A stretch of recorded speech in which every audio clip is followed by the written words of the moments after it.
10 things a good guy won't do to the woman he loves. The majority of people do not intend to harm others. However, many do cause harm, not because it's their intention, but because they are too stuck in their own suffering to consider the needs of others. They are not in a state of love, so they cannot possibly love you. When someone you are romantically involved with does not show you tender care and empathy, it's because they live in such a narrow psychological world that all they can manage to do is greedily protect themselves.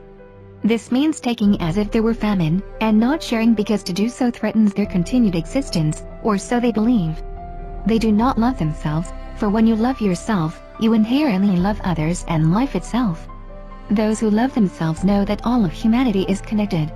That not caring for others is cutting off one's nose to spite their face. You will know that you've found a good guy who loves himself and can, therefore, love you when he never does these 10 things. Here are the signs that he doesn't love you. He puts destructive habits before you. Addiction blocks a person's ability to love. Period. If the addiction is to substances, their love is even further diminished because it alters their mental and physical states. Very few things in life are guaranteed, but you cannot ever be deeply loved by a person with addiction because they will always put their object of addiction before you. Addiction is inherently narcissistic and self-destructive. He threatens you physically, emotionally, or verbally. This one seems obvious, but those of us who have been threatened and/or abused know the insidious power of the abusive cycle. Not only does it lower your self-worth, but chemically, the lows that come with abuse are so severe that the feel-good oxytocin released into the bloodstream when the abuser loves you again becomes addictive to you. But this pattern is not love any more than a heroin habit is love. Nor should you go through such dramatic chemical and emotional swings. Real love is grounded, trustworthy, and stable. He pressures you to do things for him that you don't feel comfortable doing. A classic sign of self-centeredness, a person who pressures you into doing things for him that you are not comfortable doing has no regard for you. You are an object to him, to be used for his own power source. If you are an empath and giver by nature, you must especially watch out for this trap. You feel good by giving, he feels good by taking. It's the perfect storm that leads to destruction and classic dysfunctional relationships. It has nothing to do with love and everything to do with low self-worth and the search for identity through another person. He repeatedly fails to keep his word or lies to you. The 4 Agreements by Don Miguel Ruiz brought the importance of this reality to light. It's been said that it's better to live in a tent if you must than to live in a mansion with a man you can't trust. Your romantic relationship is one of the most intimate relationships in your lives, and what allows it to be intimate is trust. Without trust, there is no relationship. Trust is the very foundation of your relational home. If he does not keep his word, you are not safe with him. He ignores or neglects you. Someone who really loves you knows how special you are. He shows you care and attention because he truly cherishes you. People who are neglectful are not available for love, to themselves or anyone else. They are stuck at a very young level of emotional development, and no matter how fantastic you are or what you do, he's simply not capable of giving you the care you deserve, and he never will be.